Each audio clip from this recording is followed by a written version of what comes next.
Welcome back, and thank you for joining A Shark's Perspective. So, what is the experience you're creating for your customer, and how are you taking that in-store event experience, for example, and expanding it, taking it across other digital channels, especially in the wake of COVID-19? Is the experience you're creating something meaningful for your customers' lives, or just something splashy for your brand? Christian Gani is the managing director of Match Marketing Group. And on this episode, we'll discuss experiential marketing, scaling an experience, personalization, working with agencies, influencers, post-pandemic experiences in the wake of COVID-19, spec Miatas, Dave's Killer Bread, Coursefield, and a lot more. So let's tune in to an experiential marketer with an experiential shark on this episode of A Shark's Perspective.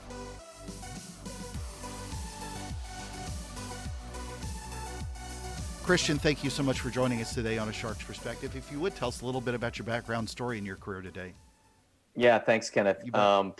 Pleasure to be here. My background is really sort of born in being an adrenaline junkie. Yeah. I think my entire life I've been associated with cars or speed or competition, and that has driven me to this point. I mean, I've spent my career just coming out of college in the marketing background, with marketing and communications as my background. And one of the stories that I like to tell is that, when I first started working in the automotive industry at Lexus at the dealership level, I was put through a training program where I met an automotive marketing agency. And I knew right away that's what I wanted to do, focus on automotive and marketing. It sort of brought those two worlds together for me, and beat down the door of the CEO for many a month as a 23-year-old. And that's how my career got started. It's spanned time in the US, time in Canada, time in Europe, both on the client and agency side. I'm now based in Boulder. Love it more than anything, and not leaving anytime soon. Yeah, well, when we got introduced, someone had pointed out to me that you're an adrenaline junkie as well, and I know that you drive a spec Miata, which is what, part of the club series of cars? Yeah, it's an amateur racing series. We race here locally in Colorado. You're able to race across the country if you're so inclined, but it keeps me busy. It keeps me focused. It's one of the few times, I think, I would say, where you have to be 100% focused on just that task. Yeah. We're so used to today having emails or chats or phone calls coming in and multitasking. In a car at speed, when you're inches away from your competitors, you don't have any time for that. You've got to be singularly focused, and it really helps drive a lot of that energy. As somebody who drives way too fast all the time, I get that completely. But why a Miata? I'm a large guy. I played football, and when I played football, I weighed like 265. I mean, I was at the max of a heavyweight level, and I had a Miata when I was very young, but yeah. It didn't really have as much horsepower as I anticipated for the Corvette I owned later, but it was a lot more nimble to drive as well. It was a lot of fun. Yeah, why Miata is a good question. Number one, you can beat the tar out of them and they don't break, which is great if you're not mechanically inclined, as I am not. Number two, it's a spec series. So for most people, what that means is it's really down to the driver's skill and not necessarily the performance of the car. So if you're racing in some other series that don't have quite the rule structure that we have in spec Miata, you end up getting into a horsepower war or war for dollars. Basically, it's not necessarily focused on the driver, and that's why spec Miata to me is reliable, relatively safe, and truthfully, on days when the Porsche Club's out there, I really enjoy it. Because they blast down the straight and you catch them in the corners and you find them looking up at the rearview mirror saying, "Hey, didn't I pass that?" And that's it. Yeah. You nod your head and say, I'm on your tail." So it keeps us in a financial structure that's happy, but also in a competitive structure that focuses on you, not the equipment. Plus, if it wrecks, the repairs are a lot cheaper than a Porsche. But I don't talk about wrecks for bad juju reasons. Yeah. But yes, I've had my fair share of close calls with the wall and competitors. Let's just say that. I have used, and this is a great example. I should have used it on a previous episode I just posted with Neil Patel. But with racing, it's a perfect analogy of optimization. 100%. A lot of people think of the brand new channel as where to always go with your marketing or advertising efforts. But really, when you look at racers, especially IndyCar or Formula One or NASCAR, they're pretty much the same car, and pretty much just a few companies make the engine, but you see those little tweaks, and it's just it's amazing, which has nothing to do with the topic we were going to talk about today, but I had to bring up the cars early. So Love it. we're going to talk a little bit about experiential marketing. So explain how you think the modern marketer today should understand what experiential marketing is and what it's not. Really good question. What experiential marketing is an opportunity for brands to create a story and to invite consumers into hopefully creating their own narrative and own relationship with a brand. And what it isn't necessarily or hasn't been to date, I'd like to come back to this at some point, is more of a lower funnel, highly scrutinized and data driven activity on the lower end. It typically tends to, introduce brands or products in an interesting and dynamic way that has some sense of appeal and that relies upon a consumer to sort of agree to this social contract. You, the brand, are going to afford me, some experience or sample or behind the wheel experience, and I am going to give you my time. And so that social contract of time for reward has to be met at all times. And so for me, there's been a bit of a shift in recent times. We've always said that experiential's gotten a pass at being really data driven and focused. And I don't think you get that anymore. No. I know that clients are looking for return on investment that is directly related to what they're spending. And if we can't deliver that, then our shelf life is going to be real short. Yeah, well, we'll definitely come back to that. So, how is that different, though, than the decades of marketing that we've been doing? I'm not talking about advertising. Yeah, good. I mean, evolution is actually ironically closely related to data, in my opinion.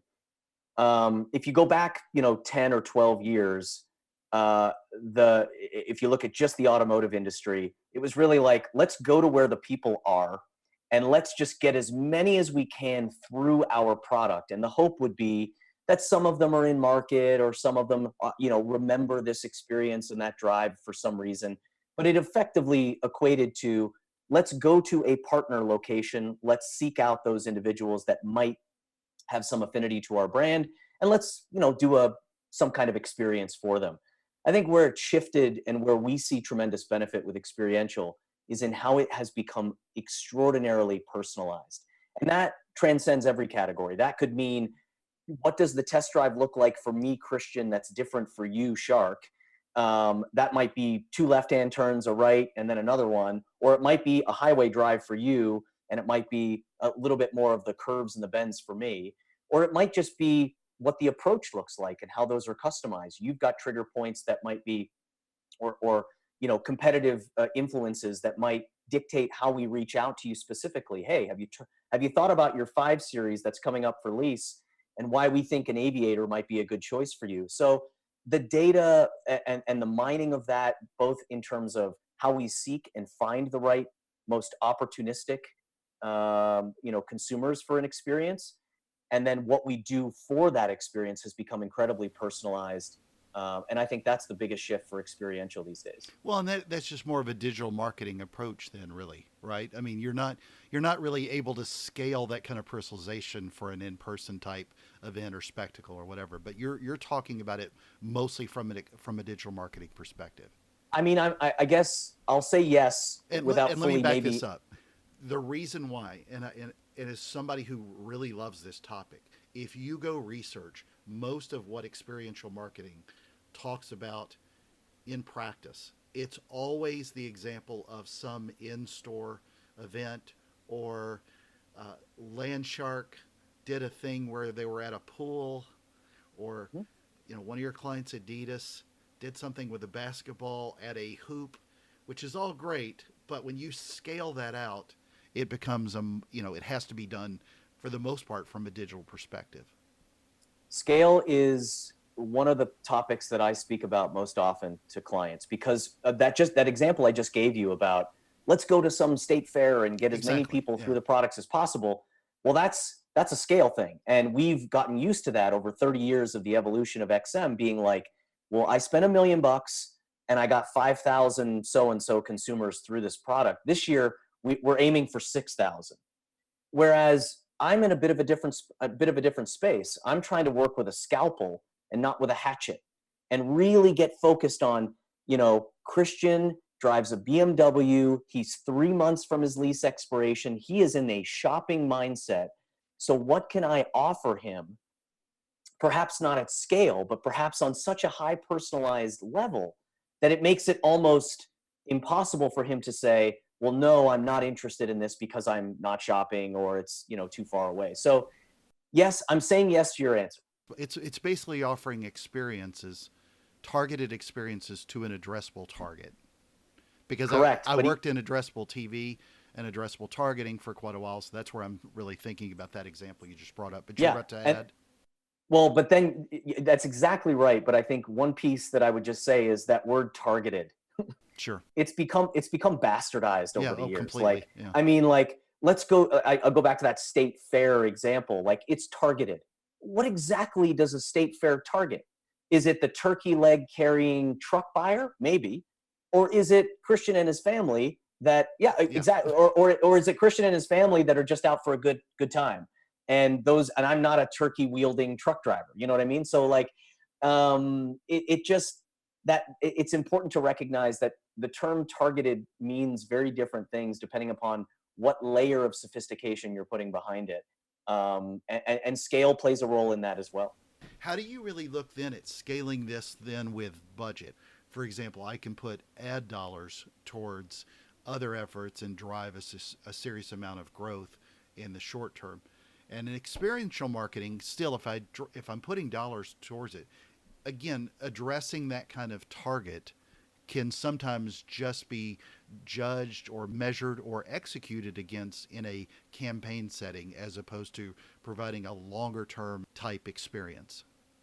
Yeah. So I have one theory that we've been working with for a while, and that's since, I'll call it maybe a decade now, since 2010, is that anything that we do from an experience based perspective has to have more output and has to reach more people than just have attended that one event. Content plays a huge role with that. Influencer and partnerships play a huge role with that. And even media partnerships in some cases play a role with that. If we're a sponsor at a tennis event Sure. and we're a coffee brand, we want to use and leverage that relationship as much as humanly possible. But when you look at it from the inverse, Shark, if I have a media spend that I'm sort of media or budgetary spend that I'm applying towards some kind of media, I don't necessarily have the experience that comes with it at all times, right? So we're playing in a role that is multi-dimensional, omni-channel, if you will, and that delivers more than just those people that have attended or have come to said experience. So that's one way, is that we've really got to broaden that reach. And connecting all of those dots together is sometimes difficult. There's interagency teams and there's clients, but I've been a client as well, and I know you have as well. And if I was a client and I came to some my agency teams and said, we're launching this new product, I would never really go to them and say it's purely an experiential play. And this may seem obvious, but it is But that's part what you of the hear all the portfolio. time. I've heard that recently I've heard from it from I've clients. heard Yeah. it from a TV. I've heard it from a TV standpoint. We're Sure. going to launch this thing fully digital, and it's like, my personal opinion is that you're not going to, just being singularly focused on one tactic is only going to limit the success of your campaign. And so naturally, as an experience-based agency, we've got to broaden our reach through content and Right. social applications and partnerships with influencers. Um, and that's the same advice that I would have given myself if I were, launching a new product and saying to my agency, hey, we're going to go full TV on this and we're not going to do anything else.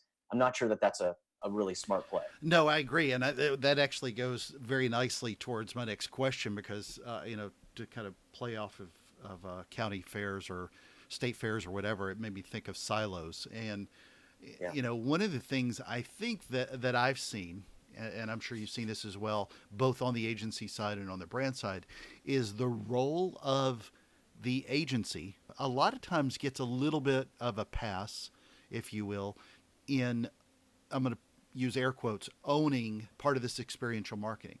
Agencies can come up with wonderful ideas for a brand. They may be siloed, or they may be the only agency, or maybe they're the AOR. and they don't truly reflect the actual experience of the customer that you just talked about, which is really key to me. And I found this really a dangerous thing for a lot of folks that experiment in experiential marketing is you can create some amazing experience that are short and unique and wonderful, and then the actual experience that they have beyond that, which you were talking about, something tested over a decade, it falls completely flat of what the reflection is in that, and that becomes a really dangerous thing that agencies and brands need to work more closely together with. And I wish you would elaborate on that and make it a lot more eloquently said than what I'm alluding to. But I think I'm seeing you nod as we're talking about this on Zoom that you somewhat agree with this, with somebody with experience on both sides as well. Well, I mean, you You can have. stop crying. I can see it on. No, I'm No, just it's kidding. not the tear. No, the tears are just of joy, Yeah, Shark. They're not of fear. I'll give you a It's virtual really, tissue. it's really more about, I think, a relationship. We we tend to try and push back a little bit, and I think all agencies should do this, by the way, about being a partner with your client. Because if you are a service provider and not a partner, then you are always going to be kept at a distance. And for us, if I were running my own business, and again on the client side, I tried to do this. My mission was to ensure that everyone was playing off the same tablet, and so that what was happening in the media landscape was understood by the creatives, so that what they were creating was applicable to the places and where we were putting this, which was also applicable to my experience based team, which was also applicable to my digital marketing team. And that's not difficult. That's just about being a good operator and a good manager and leader of your team. Now, we certainly, I'm sure both of us have had clients that understand that really well, and then others that maybe don't, or don't put as much emphasis on it, for a host of different reasons. I mean, working with a major corporation like Ford Motor Company presents a lot of challenges, right? They don't move the ship in the harbor real fast, if you know what I mean. And so that can afford that can really complicate things. But I think over the years we've seen interagency teams develop where you've got a multitude of skill-setted agencies that come together, and at times those work really well if they're true partners on the business. But if they're merely service providers, then it's going to be a fleeting relationship at all times, and you're not really going to be sort of collaborative on the level that you should be with the dollars that are being spent in that space. Well, again, as I told you, I use this phrase all the time. The confused buyer always says no, and this really is more of a conversion conversation and content conversation than anything. But again, the customer is not sitting back wondering, well, what did Christian and his team do? And what did Ford and their team do, or Adidas and their team, or the other 50 agencies? They're not taking the time. They're looking at a brand one way. They're not dissecting all the parts that went into it. And I wish that more agencies and I wish that more brands would have that honest conversation with themselves in order to better serve, if not their customer, the customer of their customer. And that's something that so often becomes a miss because agencies are doing a great job of serving their clients, but they're not necessarily always doing a great job of serving their clients and customer, whether it's in B2C Yeah, or B2B. I mean, and you've hit the nail on the head when it comes to experience based marketing. If you're not thinking like a consumer would Exactly. think, you are going to produce something that has very little validity and very little connection to the challenge. I mean, yeah, we oftentimes, and all agencies see this. You get a brief, and you get, here's the customer profile, and that's all great. But one of the first things I think that's really important is to understand why this campaign exists beyond merely selling a product. What is it going to mean for a consumer in their life? What are the use cases? Are they familiar with this category? All of those pieces play a role in experience. You look at not that it's a market that we're, sort of tremendously involved with, but you look at the market around vaping products. People don't know how to use them necessarily. They don't know how bad they are for their health, or how damaging they can be. And so that experience is very different than, here is the latest Cliff Bar, right? People know what a Cliff Bar is. They know what an energy bar, they know what that looks and feels and tastes like. So it doesn't require that sense of exploration. It's like, does it taste good? Does it fit a price bracket that I'm interested in? Is there a connection to the brand that I'm familiar with? Great. And so those two parallels are really sort of that's the piece you have to think about as an agency. You've got to believe and think, if I were a consumer at this, that's on this placemat that I got from a client, what's going to really be empowering for me to want to be interested in what you're offering? And that's often overlooked. I got to be honest. I mean, that's a piece that we could all do better at. Walk us through how we should look at a successful experiential marketing campaign today. If a brand came to you and said, we're wanting to create this experiential feeling around something, but whether it's a big brand or small, how do they really need to sort of scope this out and think of it from start to measurement? Um, Good question. One is, I am a firm believer that if you are investing in experience-based marketing, your number one, or sort of the top reason that you might be looking at that, is attention. You need attention for a particular product or service that you are launching. And so if I were looking at a gauge of what's going to make it successful, are you gaining attention either in person, digitally, socially, no matter which tactic? Are you getting more attention and eyeballs and interest in your product? If the answer is yes, great.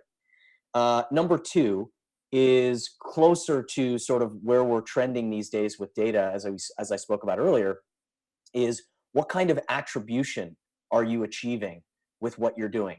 And the lower in the funnel you get with your activities and experiential, the higher the conversion rate or attribution you're going to see. And then the third bit that I would say is of paramount importance is, how are you reaching the masses outside of your experience?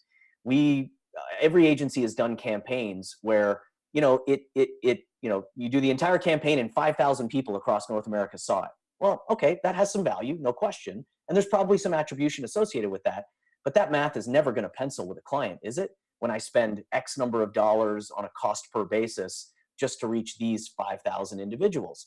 And so that third piece is really, how are you reaching beyond the four walls of your experience?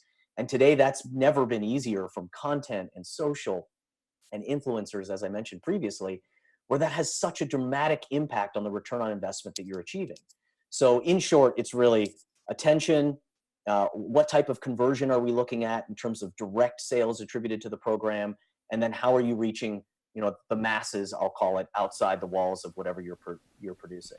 So I'm a big fan of influencer marketing, or at least I was pre-COVID, before the influencers kind of ruined a lot of Instagram posts and stuff like that. But what's your advice on integrating social and influencer marketing with experiential campaigns? My advice would be that there has to consumers are really smart these days. They're a lot smarter than what they used to be. And when influencer marketing took off, it didn't matter if, one week you were, I don't want to say this the wrong way, you were shilling for Canon and you did a whole photo shoot and a whole campaign on Canon. And then the next week you were working on Toyota. And the week after that, you're on Dave's Killer Bread. That didn't matter necessarily as much, because people looked at you and your audience and said, well, there's some inherent value and some characteristic of your audience that we want to tap into. I think that's different today. I think today it matters that there is a deeper relationship with an influencer, and that might be time based, it might be content based, but more often than not, it just becomes a little fleeting. And I think for the influencer themselves, they want that. They want a longer lasting relationship where they live with the product day to day, and they're not just, here's the shiny happy, sort of Truman Show planting of the oatmeal on the kitchen table, and more so towards, hey, I use this product every day, and here are the different ways that I do it. And over time, I think that actually has an impact, not just for the brand that's working with the influencer, but for the influencer and their audience. That's the perfect sort of match in sort of my belief. So, loaded question to an agency guy focused on experiential marketing, but your recommendation on how a brand or an advertiser should scout the right kind of agency for experiential marketing experience. If I'm sitting at my desktop in my home or in a cubicle today and I'm scouting firms to create this kind of experience, where do I go to find that? Because this is one of these, again, this is very blended, where it could look like you get everything from a large scale influencer marketing company or a large scale creative agency or a large scale digital agency. This blends all together very, very closely and succinctly. But if you know what you're looking for, how do I go about finding that if I'm trying to find the right kind of agency? I'm not trying to buy a generic MarTech tool. I'm trying to find a specific agency that can help deliver this and yet integrate it across all the different channels with all the other agencies as well. Well, I'll start with the easy one first, which is you've got to have some kind of history of expertise in delivering results for your client. And that just goes across the board. And I know that seems obvious, but in the experiential world, if you don't know how to produce these things and have a regimented way in which you produce them, then your shelf life is going to be super short. But that's the easy one.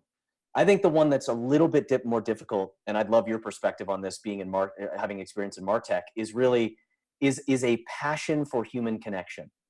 And I often tell the story of when I first experienced an experience, I'll call it, and when I was growing up in Toronto, and I went to my first Blue Jays baseball game, and I remember distinctly walking up the staircase with my dad and looking down at the field and seeing the contrast between the green grass and the dirt and the hair on my neck standing up. And that is precisely what people that are cut from the same cloth as me that work in the experiential field have to have. When you create something for brands like Adidas, for instance, that just have to be so culturally relevant and have to be so on point from an experience standpoint that just people have to walk in and just be amazed by the overwhelming nature of it. That's a passion point for people who work in this industry. And it's really hard to communicate on a web page or in a case study.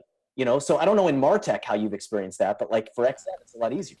When you're trying to niche something, and if I was re-asking that same question to you, would the experience you had though necessarily be for the Blue Jays or for the experience at a baseball stadium?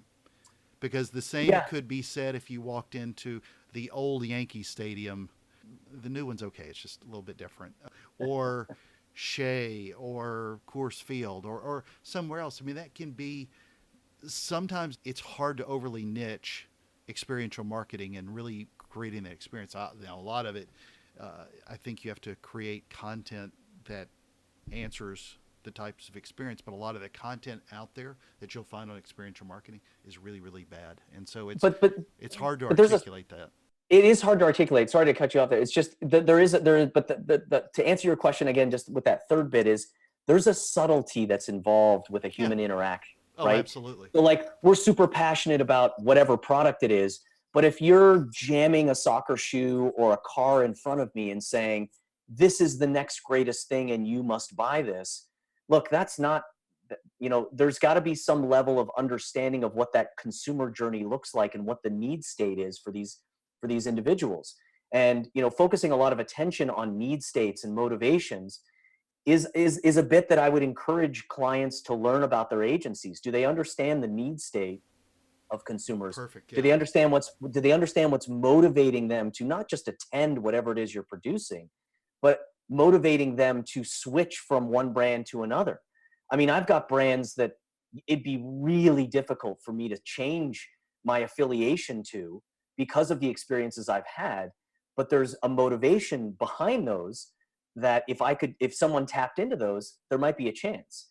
And so that's again another bit that's really hard to communicate outside of sitting in front of someone, sharing work, and demonstrating how passionate you are about those pieces. Well, in experience, again, this is one of the hardest things to articulate because although you're trying to solve a problem, in technology, it's very easy to go find something to solve a specific problem if you're smart enough to discern through the bad technology tools. Sure. Most brands know that they have a problem, but it's hard to articulate that specific problem with their experience. And so most people wouldn't always know how to articulate the right kind of experience to benefit their own customers, let alone No, understand their own customers, which is a whole other conversation we could have on knowing your customer. But that's understanding how to help people fix a specific problem is always hard to do, and it's always and hard to and how articulate.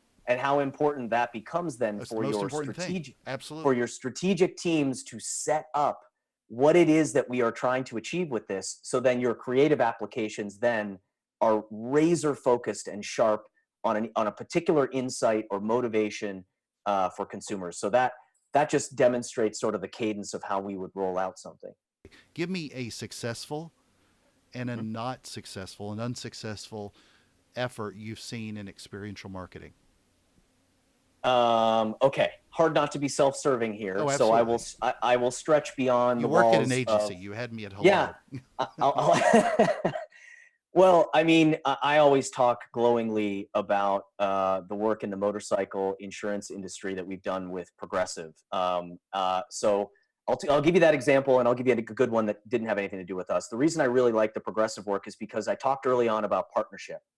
And I talked early on about that understanding and relationship of an interagency team that work together.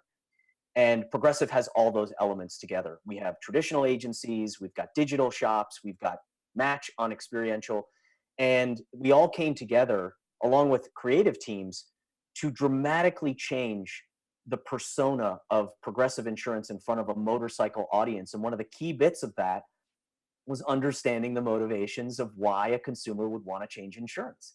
And so when you look at that work, it's black and it's white and it's gritty, and we embrace the beards for our staff, and there's no shiny happy flow white superstore, and that's all by design.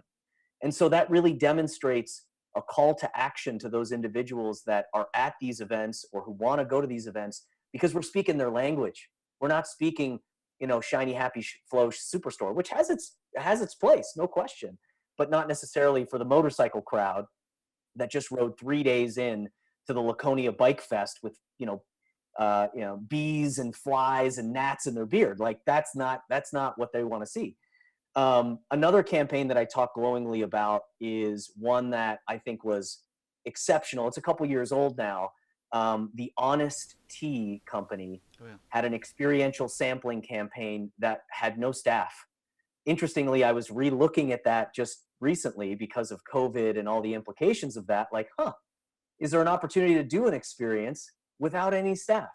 The Honest Tea Company did this honesty index for different cities based on how, they had samples, and they said, make a donation for your sample. And based on that donation and the total by market, they ranked your cities based on how honest you were. There were plenty of people who just grabbed a sample and ran, and others that donated, and that was a tiered system and really spoke to their brand, Honest Tea. And also was a way to sort of create content, which it did. It won awards, I'm sure, but also fundamentally sampled their product to new customers. So not being a part of that, I don't know what the success metrics were around it, but I always look glowingly at that case study as well. And it had Jessica Alba, which makes it a successful campaign. Well, Anything with her. So there you that's go. another side story. Unsuccessful. How do you look at an unsuccessful campaign though? And I I don't want mean you that necessarily pick on any brand or agency or partner, but maybe holistically, how should we look at pitfalls to avoid in order to not create an unsuccessful experiential I think campaign? I think we touched on this earlier, Shark, a little bit, which was not necessarily paying enough attention to the consumer. Amen. Being more interested in necessarily like, hey, look at how big or how bright or shiny or how futuristic this is. I mean, look, many years ago when VR was becoming more accessible with Oculus Go and some of the newer products that were coming out, even phones and Google Cardboard, everyone was trying to jump into VR without really understanding, is it something the consumer even Even understands or understands. has a Yeah. need for? So, I mean, I think really understanding a need state and motivation still plays a role in that, but not getting too caught up in your own self interest as an agency to say, we need to go big. There's and this is not an example of a bad campaign, but when Bud Light did the campaign up here in Colorado, which was I'm blanking on the name at the moment, but it was Bud Light Anywhere or something like that, and it created this massive city, and it was all Bud Light focused. Like that was big for a reason, not big because the agency was interested in doing this big creative work. It was big because it had to facilitate all of these people, and it also had, tentacles into traditional advertising and digital. So understanding the need state of the consumer, not trying to overemphasize for your own self-interest what a campaign should deliver, and those are two hallmarks of how to start a campaign in the bad way. Yeah. If you're not respecting those principles. So coming back to measurement then, so we look at it successful, unsuccessful. What measurement tools and or metrics do you recommend we consider in order to attribute success to a good experiential marketing campaign? Yeah. Well, I mean, lower funnel activity, obviously, we want to be as integrated with brands as possible in order to understand what's the real sales impact, uh, uh, or share of voice, which is another big important piece. Content and views are obviously still important on some level, depending upon the brand. Where does that sit? And those metrics are always really important. Sheer numbers are also important. I mean, if you're a brand that focuses on scale and not necessarily depth of experience, then what you're investing with us, and I can count on many hands the number of clients that have come to us and said, I just need scale with this. We're a peanut butter brand and we just got to get to everyone because 97% of this world knows what peanut butter is. It's already in their pantry. I don't need to explain what it is. Whereas for some brands, that's very different. And so, those are sort of, I would just call it broad strokes metrics, share of voice, sales metrics that we would want to integrate with with a brand views, and how that attribution model has been respected. And even conversion rates is another piece. That conversion means many different things to different clients. That means a sale in some case. That means an opt-in. That means, hey, I want to continue a conversation with you meaning the brand. And that's also a metric that Experiential, can deliver upon. It's very interesting with experiential marketing to sort of look at, you can apply a lot of performance based metrics to it, but a lot of traditional marketers would argue against, those kind of things deterring away from. It's like Fight that talking about battle every day. content versus paid advertising. I fight that battle every day, Shark. And look, I'm never going to be in a position as an experience-based marketer to walk into a client's meeting and say, look at all this data from TV and your traditional spend, because that's got a 70-year head start, okay? And any metric you want, television can provide you, right? Whether it be, OTC, or whether it be direct, or whether it be traditional, there's tons of metrics associated with that. Now, Experiential's come a long way in a very short period of time and continues to evolve to where now I can go back to that analogy I used earlier, which is the scalpel versus the hatchet. And for a lot of clients, that's really important. You've got very precise customers that you're trying to seek. If I'm a luxury brand and I'm trying to achieve a singular purchase, that's the second largest purchase you'll make in your lifetime outside of a house. It'll be a car or a boat or some kind of a motorized vehicle. Look, that's hunting with a scalpel. I'm not looking for a State Fair mass. So yeah, I mean, the metrics are important. They grow continually. Analytics are important on both the front end and the back end, so long as that we are always back to that middle ground of what is the consumer journey, what is the motivation, and what is the need state. How should someone, I don't know if you've heard about COVID-19, it's this fun thing that everybody got involved with in the spring, but how should someone look at experiential marketing in a post spring? We're recording this after the March shutdown, but as companies emerge out of this, how should they look at their experiential marketing differently? Obviously, the in-store experience is obviously different, but how, do you have any sort of different perspective looking at it post-COVID, or I say do think that post shutdown? Yeah, I mean, there's two bits to this. One is I'm a brand and I'm launching something right now, and I've got to get in front of consumers, and there's a distinct path that I would share with you on that front.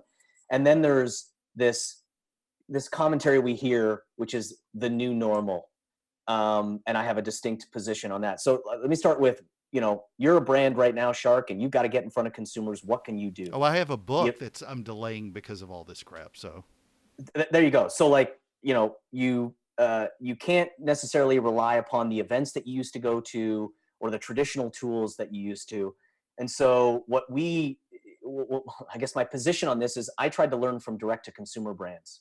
And I tried to look at them to say, what if, we've gotten so used to, with 2 clicks of this mouse, anything from a sofa to laundry detergent ending up on my doorstep. So can I do that with experience? Can I deliver an experience directly to a consumer at their own sort of choosing, at their own destination, and do so with some scale that delivers that face-to-face interaction, or in front of consumer interaction? And so we have a model where we use that, and for clients right now that's becoming enormously successful. And ironically, it was developed about a year and a half ago.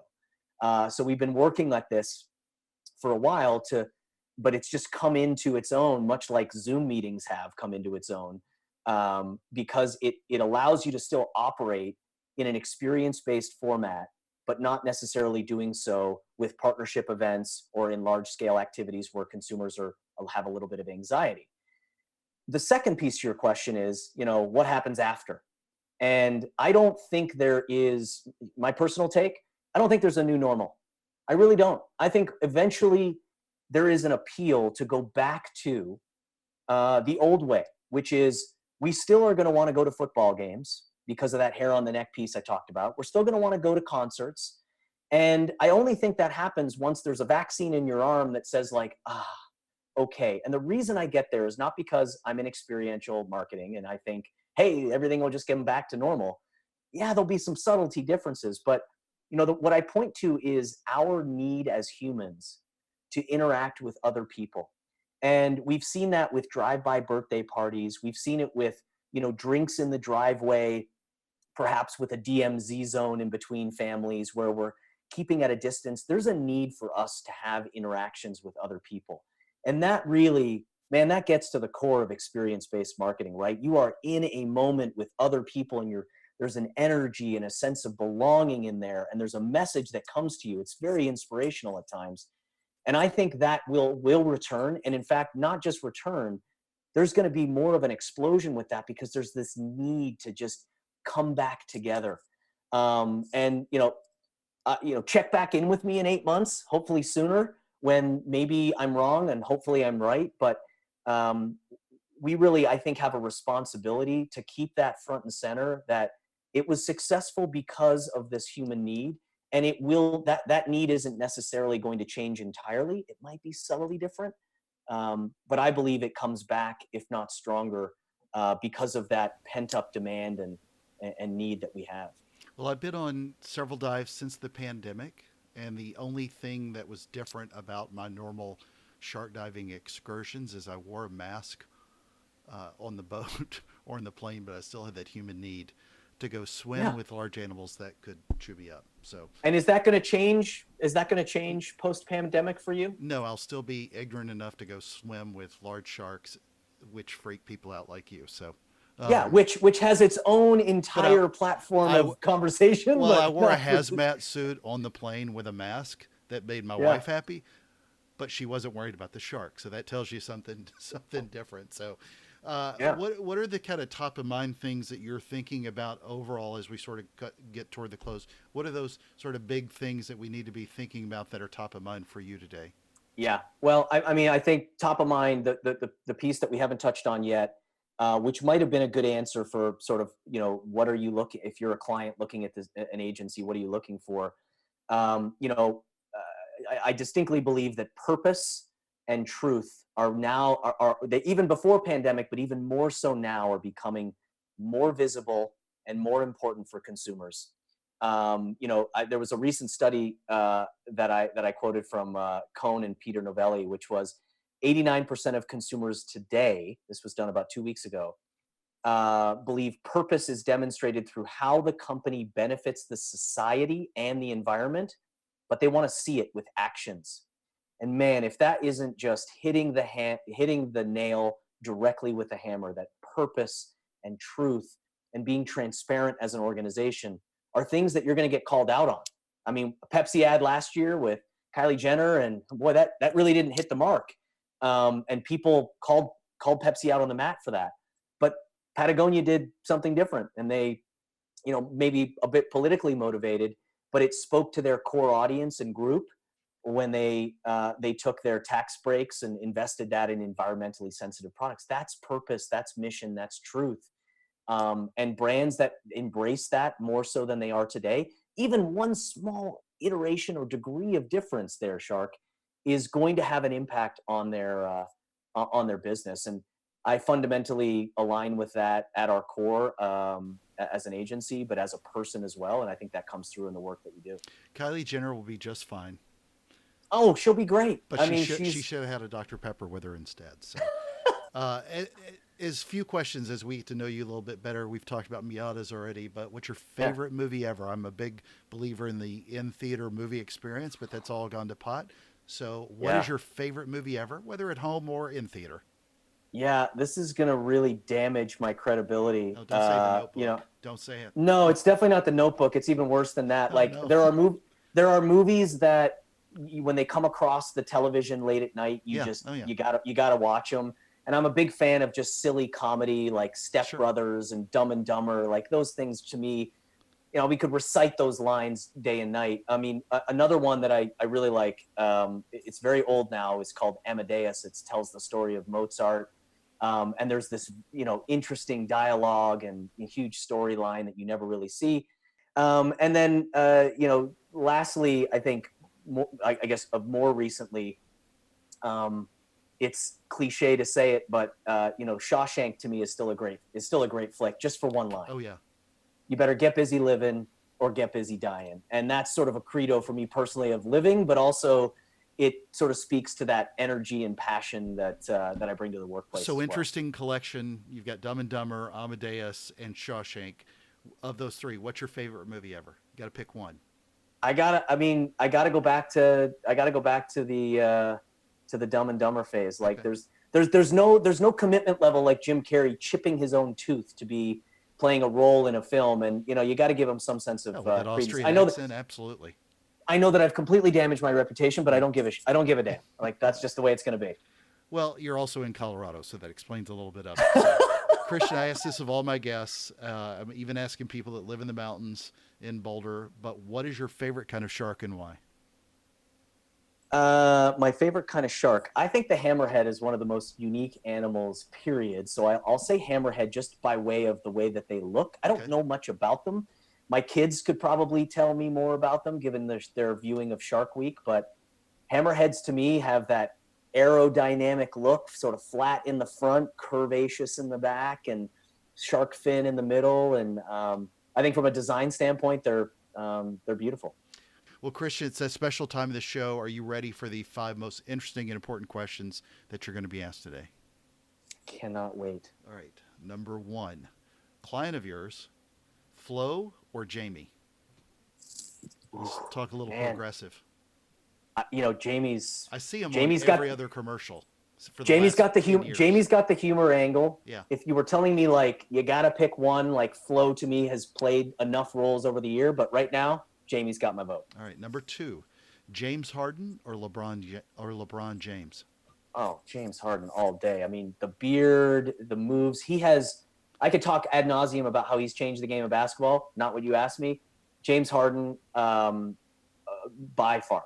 What also helps, he's an Adidas client. Yeah, but it really doesn't. A Nike guy. Yeah, but to me, it doesn't even have to do with that. Honestly, it doesn't. I know it sounds self-serving, but like James Harden is a cerebral, intelligent. Not that LeBron isn't, but like he's got a very different mission in his world. Number 3, it's the Toronto Blue Jays Stadium or Colorado Rockies Coors Field.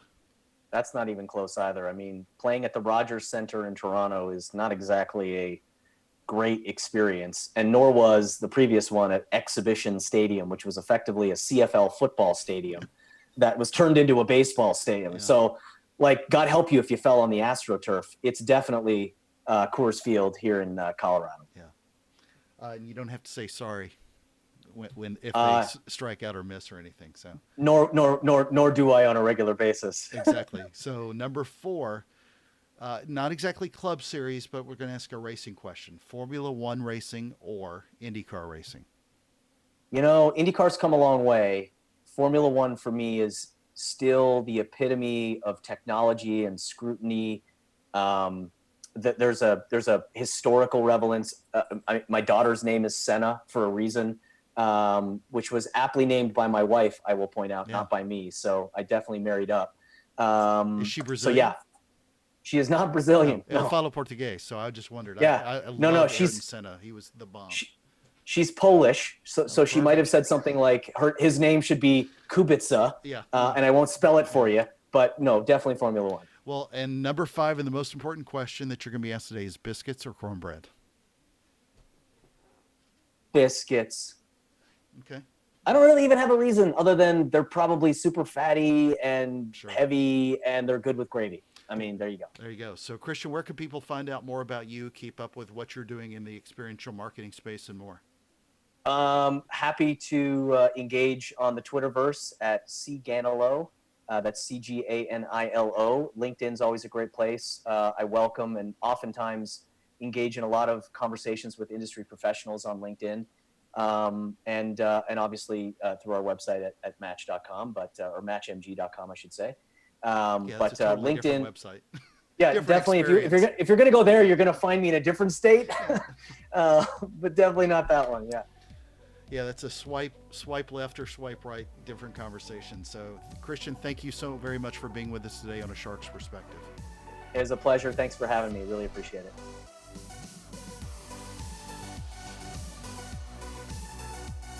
So there was my conversation with Christian Gani, the Managing Director at Match Marketing Group.